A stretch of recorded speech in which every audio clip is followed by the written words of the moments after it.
নবম শ্রেণীর সুপ্রিয় শিক্ষার্থী বন্ধুরা, তোমাদের বিজ্ঞান অনুসন্ধানী পাঠের প্রথম অধ্যায় বল, চাপ ও শক্তির সর্বশেষ এপিসোড নাম্বার 21-এ সকলকে স্বাগত জানাচ্ছি। শিক্ষার্থী বন্ধুরা, আজকের এই এপিসোডে তোমাদের বিজ্ঞান অনুসন্ধানী পাঠের প্রথম অধ্যায়ের সর্বশেষ টপিক, সবার শেষে যে টপিকটা আছে অর্থাৎ যান্ত্রিক শক্তির নিত্যতা, এই টপিকে একটা গাণিতিক সমস্যা দেওয়া আছে। আজকের এই এপিসোডে আমরা এই গাণিতিক সমস্যাটা সলিউশন করব।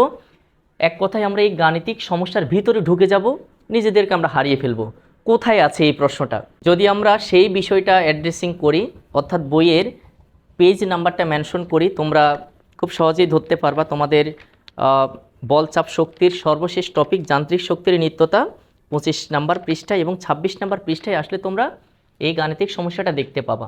আমি প্রশ্নটা নোটেশন করেছি বোর্ডে এবং এই প্রশ্নটা সলিউশন করতে যাইয়া যেই চিত্রটার মুখোমুখি তোমরা হবা সেই চিত্রটা আমি এঁকে রেখেছি। হ্যাঁ, ভিডিওর শুরুতে আমি এগুলো এঁকে রেখেছি।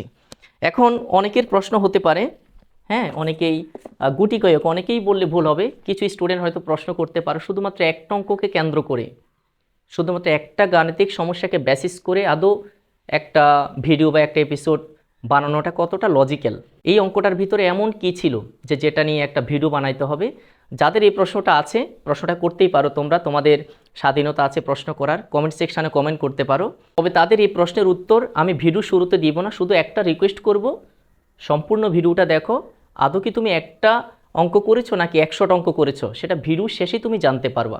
এবং এই গাণিতিক সমস্যাটা সমাধান করতে যায়া তুমি কোন কোন ধাপ অতিক্রম করেছো, সেই ধাপগুলো তুমি সহজে বুঝতে পেরেছো কিনা।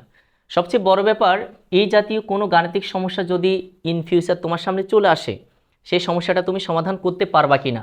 যদি পেরে যাও আজকের এই ভিডিওটা দেখার পর, তবেই এই ভিডিওর সার্থকতা। সেই উত্তরটা তুমি ভিডিও শেষে পেয়ে যাবা। শুধু রিকোয়েস্ট করব, ভিডিওটা সম্পূর্ণ দেখো। শিক্ষার্থী বন্ধুরা, আমরা কথা না বাড়িয়ে প্রশ্নে চলে আসি। একটা বস্তুকে চিত্রের এ বিন্দু থেকে ফেলে দেওয়া হলো, ছোট্ট একটা কোয়েশ্চেন, কিন্তু এই ছোট্ট কোয়েশ্চেনের ভেতরে যখন আমরা ঢুকবো, আমি নিশ্চিত আমরা হারিয়ে যাব। একটা বস্তুকে চিত্রের এ বিন্দু থেকে ফেলে দেওয়া হলো। এখন বস্তুটা কোনটা? এই যে 5 কেজি, এটা হচ্ছে আমাদের সে প্রত্যাশিত বস্তু। এই বস্তুটাকে কি করলাম, এ বিন্দু থেকে আমরা ফেলে দিলাম। এ বিন্দু সম্ভবত এটা, এখান থেকে আমরা ফেলে দিব। এ, বি ও সি বিন্দুতে বস্তুটির মোট শক্তি কত? তাহলে আমাদের পুরো অঙ্কের প্রশ্নের যে কনসেপ্ট সেটা কি ছিল, একটা বস্তু এখানে আছে, এই বস্তুটাকে আমরা এ বিন্দু থেকে ফেলে দিব। কোথায় ফেলে দিব? মাটিতে ফেলে দিব। সি বিন্দুটা মনে করো মাটি। এই এ বিন্দু থেকে যখন আমরা বস্তুটাকে ফেলে দিব, এই বস্তুটা যখন নিচের দিকে নামবে তখন 3টা বিন্দুর অতিক্রম সে করবে। প্রথমত এই বিন্দুতে ছিল, এই বিন্দুতে মোট শক্তি কত বের করব, এবং মাঝপথে যখন বস্তুটা নামতে থাকবে তখন বি বিন্দুটাকে ক্রস করবে, সেখানে তার মোট শক্তি কত, এবং সি বিন্দু অর্থাৎ মাটিতে পড়ার পর বস্তুটার মোট শক্তি কত হবে সেটা আমরা বের করব। আর এখানে যেটা দেওয়া আছে এটা এটা খুব সম্ভবত বস্তুটা যেখান থেকে পড়ছে, এই বস্তুটা তো আর আপনি এখানে আটকে থাকবে না, এটাকে কোনো একটা কিছুর উপর আটকে রাখা হয়েছিল। ধরো এটা টেবিল, ধরে নিলাম এটা আমাদের টেবিল। এই টেবিলের উপরে কি ছিল? এই বস্তুটা ছিল। পরক্ষণে আমরা চিন্তা করলাম এই বস্তুটাকে ফেলে দেওয়া দরকার, ফেলে দিলাম। ফেলে না দিলে কিন্তু আবার অঙ্কের প্রশ্নটা হবে না।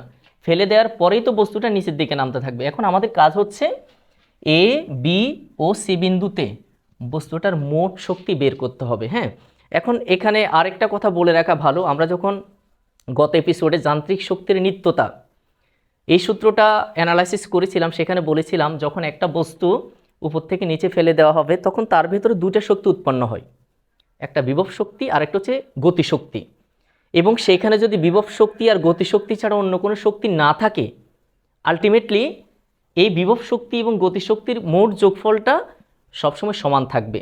অর্থাৎ এই বস্তুটাকে যখন আমরা 5 কেজি ভরের, বস্তুটার ওজন ছিল 5 কেজি, ভরটা ছিল 5 কেজি, এই 5 কেজি ভরের বস্তুটাকে যখন আমরা এই বিন্দু থেকে নিচের দিকে ফেলবো, এখানে কিন্তু শুধুমাত্র 2টা শক্তি কাজ করবে, একটা হচ্ছে বিভব শক্তি আর একটা গতিশক্তি।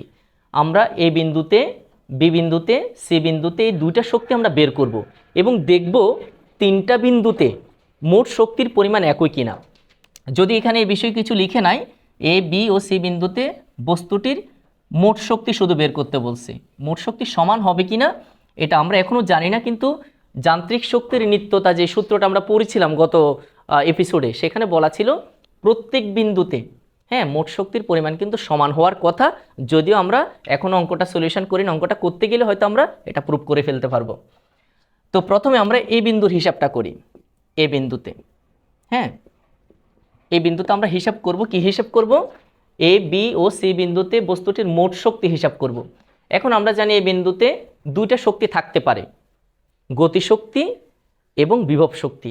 তার আগে আমরা আরও একটা বিষয় করব, সেটা হচ্ছে বিভব শক্তি এবং গতিশক্তির দুইটা স্পেসিফিক সমীকরণ কিন্তু আমরা বের করেছিলাম এপিসোড নাম্বার 20-তে। খুব সম্ভবত এপিসোড নাম্বার 20-তে আমরা বিভব শক্তির একটা সম্পর্ক পেয়েছি, গতিশক্তির একটা সম্পর্ক পেয়েছি।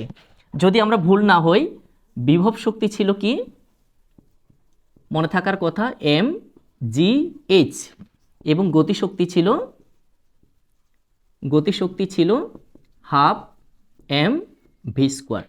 এই দুটা সূত্র কিন্তু এখন আমাদের লাগতেছে, ঠিক আছে। আমরা যখন প্রত্যেকটা বিন্দুতে মোট শক্তি হিসেব করব, মোট শক্তি মানে আসলে বিভব শক্তি এবং গতিশক্তি, বিভব শক্তির সম্পর্ক এবং গতিশক্তির সম্পর্ক প্রত্যেকটা বিন্দুতে কিন্তু লাগবে। তো আমরা একটু নোটেশন করে নিলাম।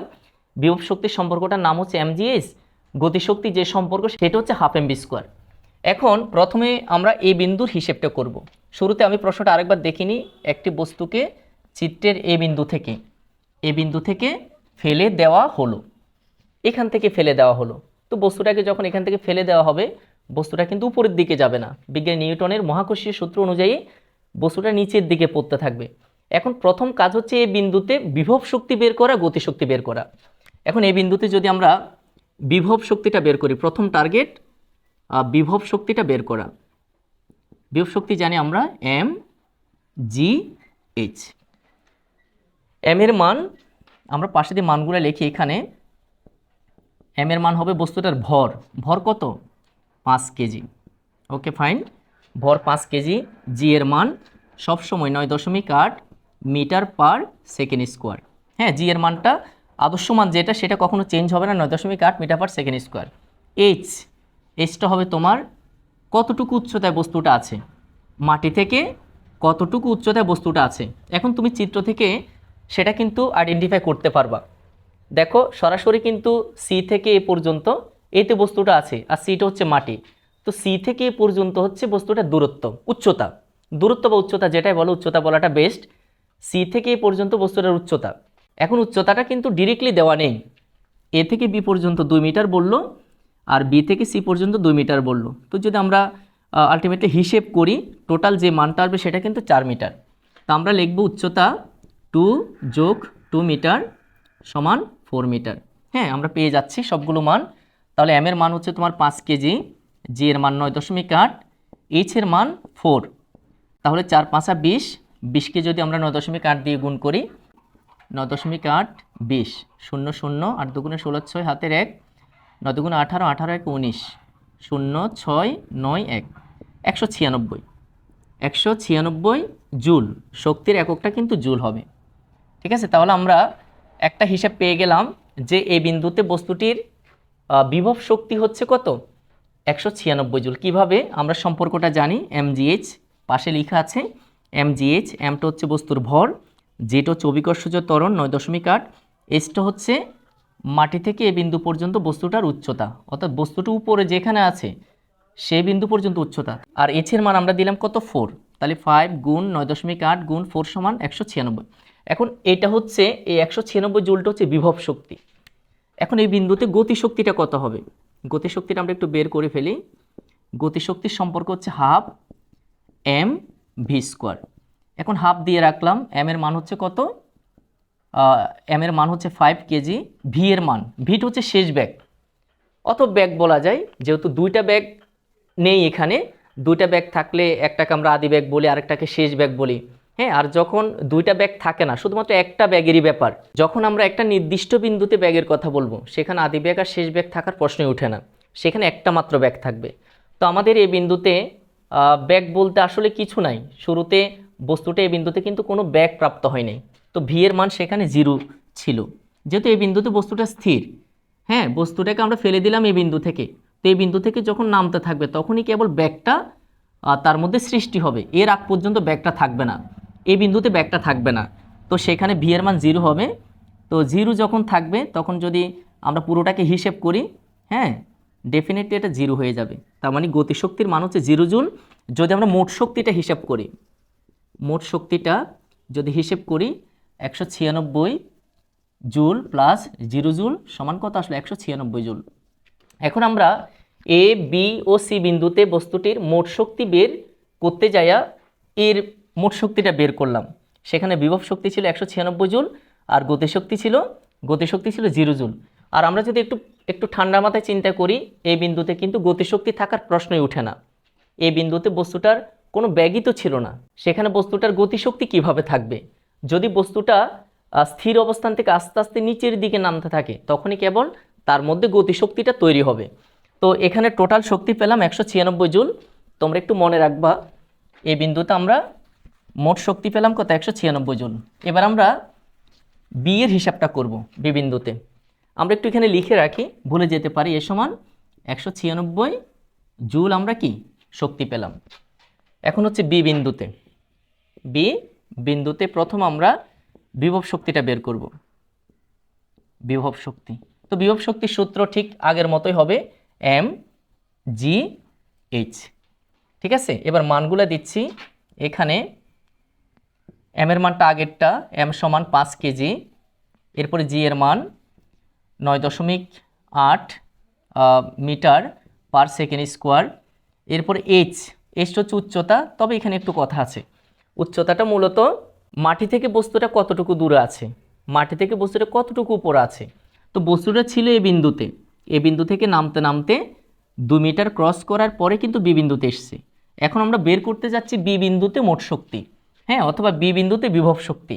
এখন বি বিন্দুতে যদি আমরা বস্তুটার বিভব শক্তি বের করি, তখন উচ্চতাটা কিন্তু সি থেকে বি পর্যন্ত যে হাইট সেটা হবে। তার মানে এখান থেকে এ পর্যন্ত উচ্চতা কিন্তু 2 মিটার ছিল, এখানে উচ্চতা 2 মিটার। এবার যদি আমরা হিসেব করি, 5 গুণ জি এর মান 9.8, এইচ এর মান হবে কত? 2। হ্যাঁ, তাহলে 5 দুগুণা 10, 10কে যদি আমরা 9.8 দিয়ে গুণ করি, 5 দুগুণা 10, 98 একা 98.0 জুল হবে। ঠিক আছে, 5 9.8 গুণ 2 যদি তুমি গুণ করো, সেখানে 98 জুল হবে। এখন যদি গতিশক্তি বের করি, বি বিন্দুতে গতিশক্তি ঠিক আগের মতো হাফ এম ভি স্কোয়ার। এবার হাফ দাও, এম এর মান হচ্ছে কত? 5, ভি স্কোয়ারের মান, এখানে কিন্তু ভি এর মান আছে। ঠিক আছে, অবশ্যই ভি এর মান আছে। এই বিন্দুতে কিন্তু ভি এর মান 0 ছিল, তো যার কারণে আমাদের গতিশক্তিটা 0 এসে গেছে।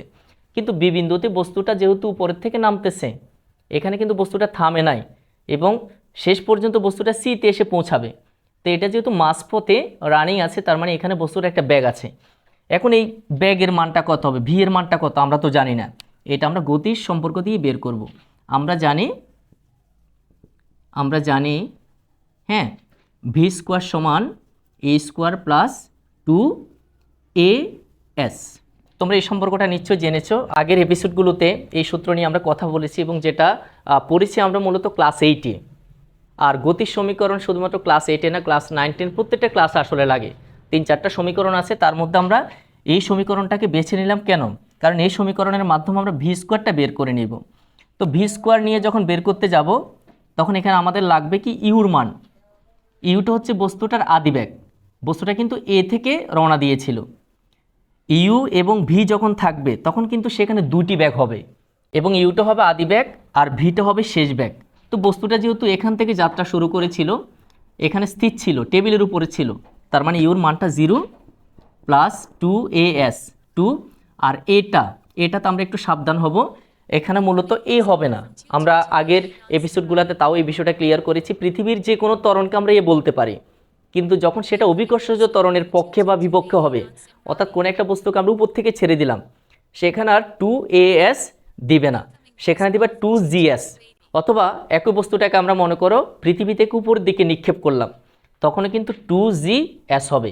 তাহলে কি বললাম, পৃথিবীর চলন্ত কোনো গাড়ি বা তুমি হাঁটতেছো বা তুমি সাইকেল চালাচ্ছ, সেক্ষেত্রে ত্বরণ কিন্তু এ হবে। আর অভিকর্ষজ ত্বরণের পক্ষে বা বিপক্ষে যখন হবে, তখন সেক্ষেত্রে এ না হয়ে জি হবে। তো জি এর মানটা দিব আমরা, এখানে জি বানাই দিচ্ছি। জি এর মান হবে 9.8, আর এসটা হচ্ছে সরণ। এটা মনে রাখবে, এসটা হচ্ছে সরণ, এসটা কিন্তু উচ্চতা নয়। এখন সরণ এবং উচ্চতার মধ্যে একটু পার্থক্য আছে। উচ্চতা বলতে আমরা যেটা বুঝি সেটা হচ্ছে ভূমি থেকে বস্তুটা কতটুকু উপরে আছে, আর সরণ হচ্ছে অতিক্রান্ত দূরত্ব, অর্থাৎ বস্তুটা কতটুকু দূরত্ব অতিক্রম করেছে। তো এই ক্ষেত্রে দেখো, যদিও দুইটা সমান, সি থেকে বি বিন্দুর উচ্চতা কিন্তু 2 মিটার, আবার এ থেকে বি পর্যন্ত অতিক্রান্ত দূরত্ব কিন্তু 2 মিটার, যার জন্য তুমি এখানে ভুল দিলেও কিন্তু উত্তর একই আসবে। কিন্তু এই জিনিসটা মাথায় রাখবা, এই যে এমজিএইচ বিভব শক্তির যে এইচটা, সেটা কিন্তু উচ্চতা, কতটুকু উপরে আছে বস্তুটা, মাটি থেকে কতটুকু উপরে আছে, যেমন এখান থেকে 4 মিটার উপরে ছিল, হ্যাঁ, অথবা বি বিন্দুতে 2 মিটার উপরে ছিল। আর এস যেটা V square equal to U square plus 2GS, এই এসটা কিন্তু আবার উচ্চতা নয়, এটা কিন্তু অতিক্রান্ত দূরত্ব, অর্থাৎ বস্তুটা কতটুকু অতিক্রম করে এসেছে। তো এখানে আমরা 2 দিব, তবে সেই 2টা আসলে নিচের 2 না, বস্তুটা এখান থেকেই পর্যন্ত অতিক্রম করে এসেছে, এই জন্য এখানে আমরা সেই 2 মিটার দিব।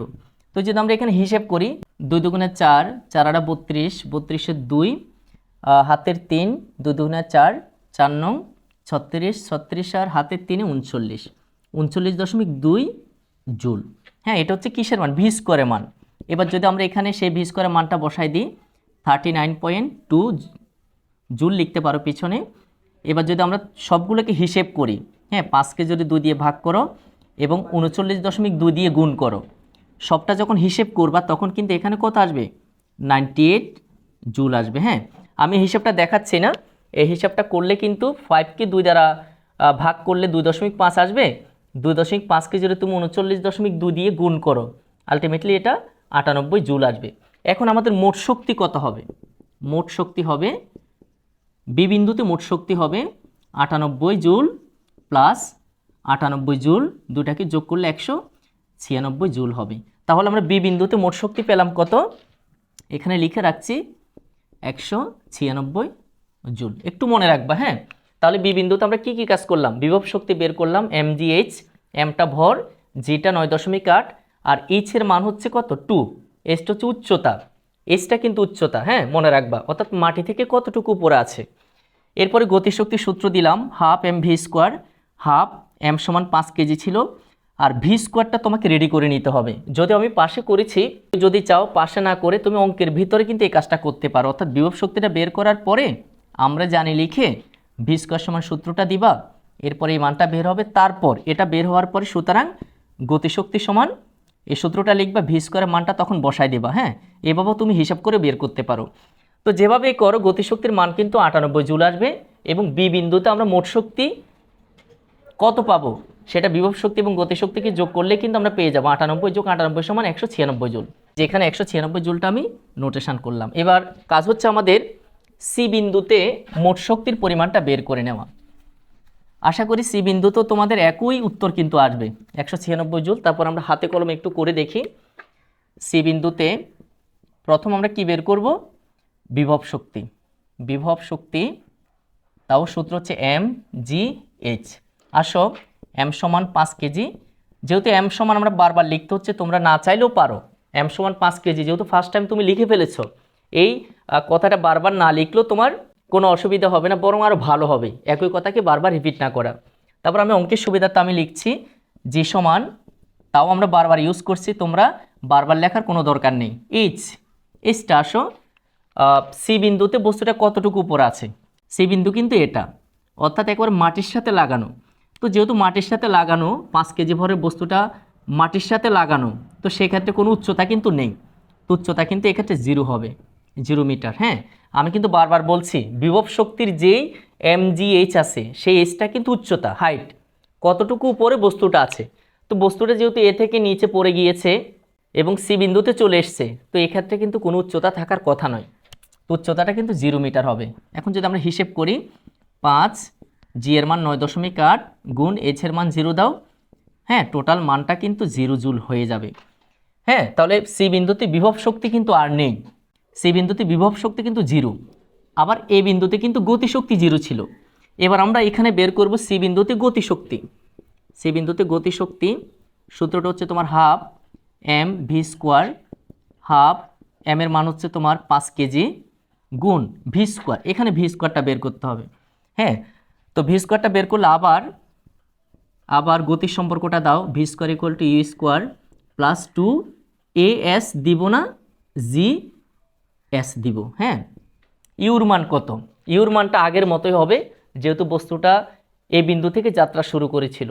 এখন এই বিন্দুতে বস্তুটা কিন্তু স্থির ছিল, অর্থাৎ আদিবে একটা 0, তার মানে ইউ সমান 0 স্কোয়ার প্লাস 2, জি এর মান 9.8, আর এসটা হচ্ছে অতিক্রান্ত দূরত্ব, অর্থাৎ বস্তুটা কতটুকু দূরত্ব অতিক্রম করলো। তো বস্তুটা যাত্রা শুরু করেছিল এ থেকে, এবং সর্বশেষ পৌঁছালো কোথায়? সিতে।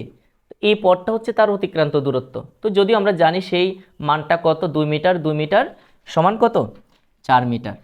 তাহলে এটা 0 স্কোয়ার সমান 0 হবে। 4 দুগুণা 8, 8 8 64, 4 হাতে 6, 4 দুগুণা 8, 8 নং 72, 72 আর 6 78, 78.4 জুল।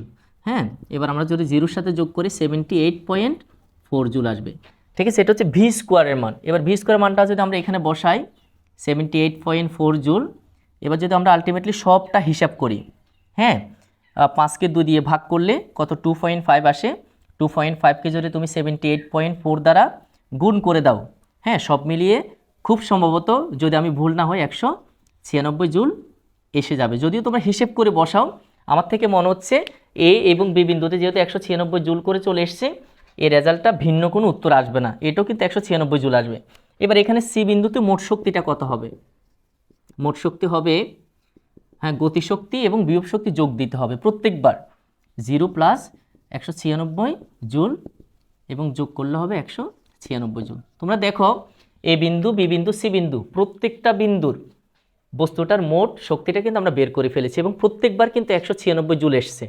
কারণ যান্ত্রিক শক্তির নিত্যতা সূত্রে কিন্তু আমরা পড়েছিলাম, যদি অন্য কোনো শক্তি কাজ না করে, তখন একটা বস্তু যখন কোনো উপর থেকে পড়বে, নিচ থেকে উপরে নিক্ষেপ করা হবে, তখন সব সময় বিভব শক্তি এবং গতিশক্তির যোগফল সমান থাকবে, এবং এটাকেই যান্ত্রিক শক্তির নিত্যতা সূত্র নামে আখ্যায়িত করা হয়েছিল। প্রিয় শিক্ষার্থী বন্ধুরা, আশা করি তোমরা এই প্রশ্নটার সমাধান বুঝতে পেরেছো, এবং আমার বিশ্বাস যারা ভিডিওটি সম্পূর্ণ দেখেছো, তারা আজকের পর থেকে এই জাতীয় কোনো সমস্যা যখনই আসবে তখনই 100% সলভ করে ফেলতে পারবা। যদি ভিডিওটা ভালো লাগে, ভিডিওতে একটা লাইক করবে, কোনো প্রশ্ন থাকলে কমেন্ট করবে, এবং সর্বোপরি আমাদের চ্যানেলটা সাবস্ক্রাইব করে পার্মানেন্টলি আমাদের সাথে থেকে যাবে। পরবর্তী এপিসোড দেখার আমন্ত্রণ জানিয়ে আজকের ভিডিও এখানে শেষ করছি। সকলকে অসংখ্য ধন্যবাদ।